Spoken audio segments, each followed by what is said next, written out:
Yo les mancuniens, j'espère que vous allez bien. Aujourd'hui est un réveil vraiment très difficile.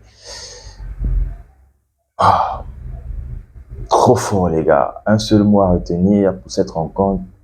City est juste trop fort.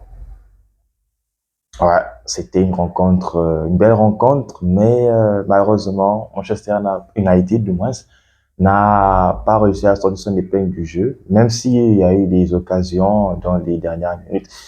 Mais c'était vraiment difficile. Donc, on va se projeter sur le positif et prendre cette défaite-là comme une éventuelle leçon pour peut-être faire encore évoluer l'équipe. Et ça, même le coach Erik ten Hag l'a si bien reconnu. Donc, c'est à Manchester United maintenant de prendre les choses en main et de bien sûr faire en sorte que l'année prochaine, lorsqu'ils jouent la finale, Manchester United devrait remporter ces finales-là. Bon, les gars, c'était juste ma petite introduction. C'est vrai, c'est difficile. J'aurais aimé, franchement, que la ville du Manchester soit rouge, mais elle est bleue. Donc, voilà. Donc, place à l'analyse du match, les gars. Pour le dernier match du Manchester United, sachant que City a encore un dernier match, le match ultime, qui leur permettra d'avoir 3 titres et égaler finalement le précieux sésame de United, c'est-à-dire champion d'Angleterre, Coupe des UEFA et aussi voilà la Ligue des Champions. Maintenant, reste à savoir si le reste donc des Mancuniens seront derrière le club de l'Inter de Milan. Bref, ça c'est une autre histoire. Le foot est rond, on attend voir ce que la finale nous réserve.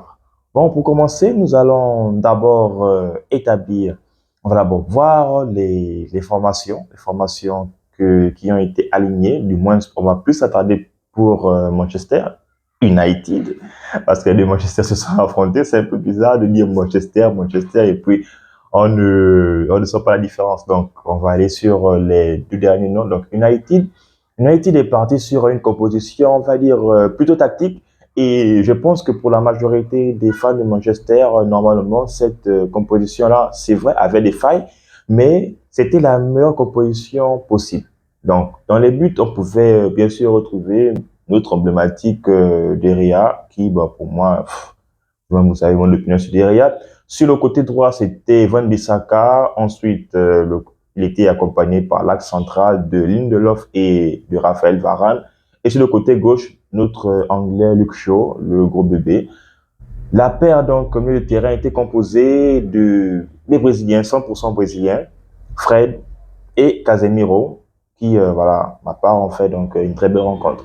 Le quatuor offensif, c'était peut-être là où on n'a vraiment pas eu la grinta qu'il fallait. C'était donc Bruno Fernandes sur le côté droit. On sait tous que lorsqu'il est sur le côté droit, c'est vraiment difficile qu'il soit influent dans le jeu, surtout lorsque United joue face à une grosse écurie. Le milieu, donc l'autre créateur cette fois-ci, c'était Eriksen. On connaît tous la bataille d'Eriksen, mais à cause de ce qu'il a eu, on sait tous que Eriksen est maintenant diminué. Il n'a plus ses capacités physiques à pouvoir maintenir la pression et à sortir un grand rythme donc contre une grosse équipe aussi. Et le côté gauche, donc pour accompagner Shaw, c'était Sancho. Sancho, dont je suis fan, mais qui a fait pour moi un match catastrophique. Catastrophique.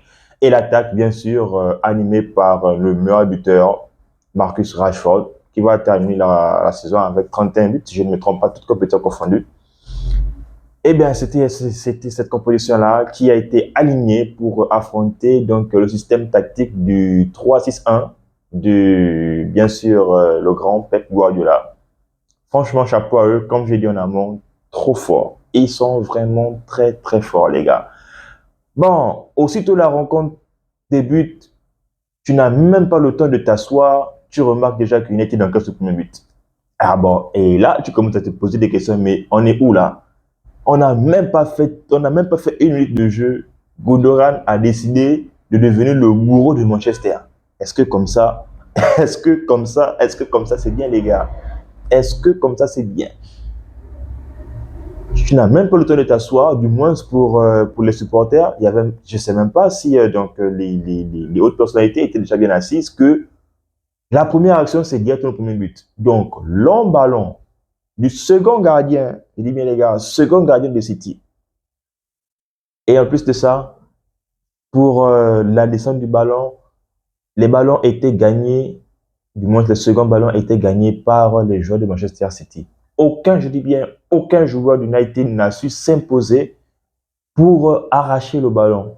Et alors là, une tête de Lindelof qui a réussi quand même à prendre le ballon. Du moins, ça venait droit sur lui, mais n'a pas pu écarter, du moins sur le côté, parce qu'on sait tous que lorsque tu relances le ballon devant toi, on sait tous que c'est vraiment difficile, surtout pour un joueur qui a une belle frappe.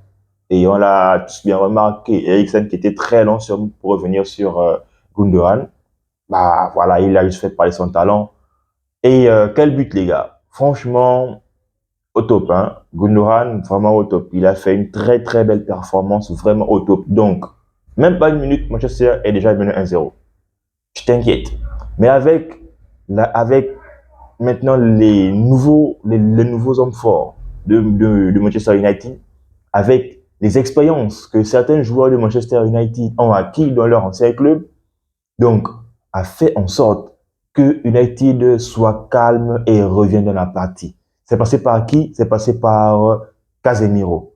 Casemiro, net après le premier but, on remarque automatiquement son action. Il demande à tous ces joueurs de se calmer.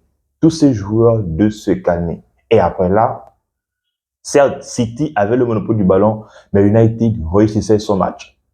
United, c'est vrai, United jouait en contre parce que c'était,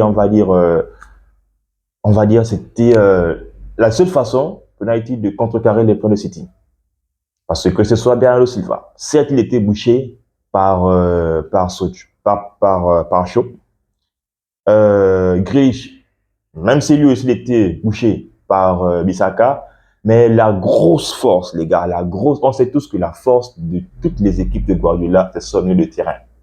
Donc, il a Gundogan, il a De Bruyne, donc 2 mètres à jouer, vraiment très spéciaux dans son entrejeu. Et en plus de ça, il les rajoute du moins avec John Stones, qui lui, on ne sait plus s'il est défenseur ou bien s'il est milieu, on ne sait pas. Et derrière, pour les soutenir, ils ont Rodri. Donc, ça veut dire que c'est vraiment difficile de passer ce milieu-là. Rien que ces 4-là, c'est vraiment difficile de les passer. Donc, tu as Gundogan, tu as Kevin De Bruyne. En bas, tu as Rodri et tu as John Stones. Comment les passer? Si bien qu'il n'y avait que Fred et Casemiro pour essayer de couper la connexion. C'est vrai, ils ont fait une très belle... Comme je l'ai dit, hein, Casemiro et Fred, pour moi, ont fait leur match. Ils ont sorti leur épingle du jeu. C'était du moins l'élément qu'il fallait mettre. Moi, je pensais que Eriksen n'allait pas continuer le match pour que Bruno Fernandes soit le créateur. Mais coup tactique, c'est ça le foot. On essaye, soit ça passe, soit ça casse. Et aujourd'hui, du moins, face à City, c'est pas passé. On a au moins eu la chance qu'avant la fin de la première mi-temps, Jack Grealish nous gratifie d'une erreur. Et cette erreur-là a fait en sorte qu'il est un peu sorti de son match. Il est vraiment sorti de son match. Du coup, on voyait bien que Grealish sur ses touches de balle, après avoir après nous avoir offert le but, était un peu déboussolé. Et United a pu revenir. Bon, on sentait qu'on pouvait faire quelque chose. On pouvait, mais c'était très difficile parce que pour atteindre les derniers mètres de Manchester City, c'était vraiment compliqué. C'était vraiment compliqué, les gars. Donc, on s'est fié à nos forces, avec la force qu'on avait, sachant que sur le banc, on avait, je dis bien, aucun joueur du même acabit. On savait tous que Bruno Fernandes avait accumulé pas mal de matchs, que ce soit avec United, bien avec sa sélection nationale. Donc, revenir au top, c'était vraiment compliqué. Et en plus de ça, jouer encore à droite, c'était vraiment compliqué. Et voilà, c'était un pari risqué. Le pari n'a pas marché. Au moins, le coach aura essayé. Mais La défaite fait mal. C'est City, les gars. C'est City. City frappe le Real, frappe Liverpool, frappe Arsenal. Ah, ah. On n'a qu'à voir les dégâts. En même temps aussi, nous sommes une équipe qui, essayant, on va dire, c'est vrai, le mot reconstruction, depuis que Ferguson est parti, ne cesse de sortir de la bouche des Mancuniens. Mais on peut quand même croire que cette année, la reconstruction est en marche. C'est vrai, ça fait depuis 2013, donc aujourd'hui nous sommes en 2023, donc 10 ans. 10 ans que cette reconstruction-là a commencé. Et c'est aujourd'hui qu'on commence à voir les prémices donc, de cette reconstruction-là. Maintenant, on attend la vente du club et on attend quelles seraient les nouvelles perspectives. Parce qu'on sait tous que l'entraîneur que nous avons est un perfectionniste.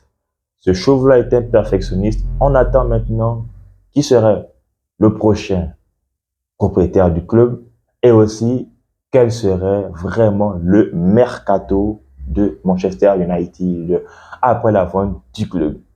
En deuxième mi-temps, voilà, roulement de tambour, United revient, United essaie. Je dis bien United essaie. Parce que City a légèrement baissé le pied. Je ne sais pas pourquoi ils aiment faire ça. Peut-être que c'est parce qu'ils avaient une finale à jouer. On ne sait jamais. Mais ils ont baissé. Même s'ils ont baissé le pied, ils ont toujours réussi à avoir des meilleures occasions que nous. Parce que, encore une fois, mauvais ballon, mal dégagé de la part des Mancuniens United. Et qui est encore là, c'est Gundogan. Ce type-là a même failli se permettre de mettre un triplé face à United. Heureusement que sur le troisième but, il était hors jeu. Heureusement. Bah, le coach fait sortir Eriksen pour Garnacho. J'étais un peu surpris, sachant que Sancho faisait un match pourri. Un match pourri. Ses vis-à-vis étaient nuls. Ses orientations de jeu étaient nulles. C'était un match vraiment pourri de la part de Sancho. Je me disais que c'est lui qui devait sortir pour que Bruno Fernandes revienne donc en 10. Et les ailes sont occupées par Rashford et... Qu'est-ce que j'ai dit? Ouais, par Rashford et Garnacho. Mais bon, ça ne s'est pas passé ainsi. Ah, voilà. Il a essayé. Ensuite, après cela, il nous fait sortir notre Sancho pour faire entrer qui? Weghorst. À la minute où il a fait entrer Weghorst, où on a montré Weghorst au milieu de cheveux, c'est comme s'il allait faire quelque chose.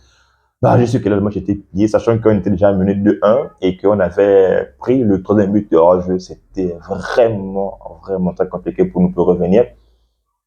Ce tarot-là, il a l'occasion d'égaliser dans les dernières minutes, mais comme d'habitude, c'est un tocal chez Toka. Heureusement que c'était son dernier match avec United et qu'il parte. Qu'il parte. On ne veut plus de lui. Je ne veux plus de lui à Manchester United.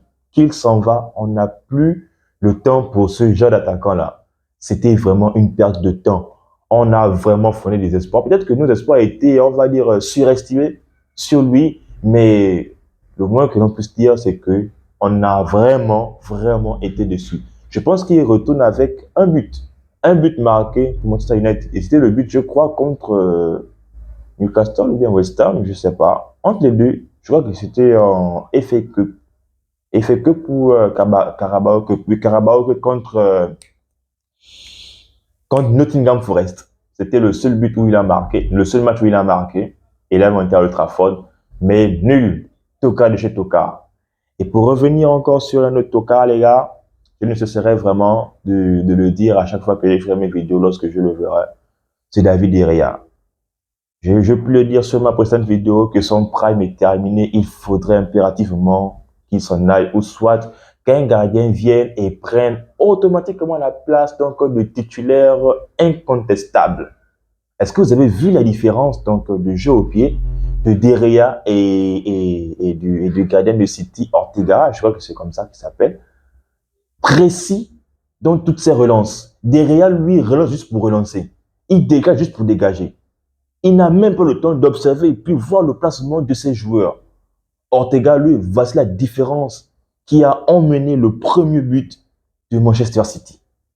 Au début du match, je me suis d'abord dit que c'était Ederson, mais après, lorsqu'on se rend compte, c'est même pas Ederson. Donc, un second gardien a quand même cette palette technique-là de jouer au pied. Et quel bon jeu au pied. De Gea, nul. J'espère que sur ce match-là, il a pris l'exemple. On sait tous que c'est pas son point fort. On sait tous que son point fort, c'est son réflexe.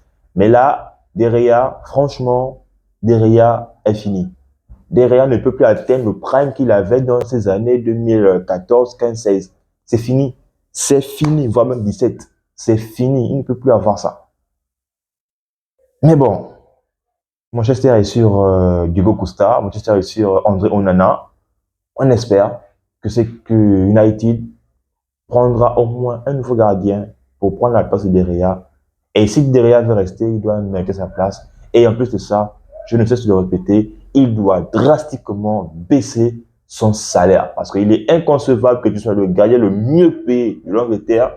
Et après, c'est toi qui n'as même pas une espèce d'assurance, qui n'a même pas cette aura-là. Donc, de toujours mettre ses défenseurs dans une assurance pas possible. Mais rien. À chaque fois qu'on le voit, il est toujours là avec une mine dépressive. Bref, les gars, c'est comme je l'ai dit, c'est difficile. Manchester City est très fort. Donc, la saison de Manchester United a pris bel et bien son cours. C'est terminé. On n'a plus les matchs à jouer. Le prochain match, c'est, je crois, en juillet pour les matchs amicaux, ici et là. Donc, si vous avez aimé le débrief, les gars, dites-moi en commentaire qui, donc, pour vous, a fait une très belle performance. N'hésitez pas à lâcher un pouce bleu, ça aide la chaîne, les gars. On s'abonne, on s'abonne. On est ensemble, les gars. On reste en santé. Tous mon cugnet. Du moins, United. Manchester United, les gars. Peace.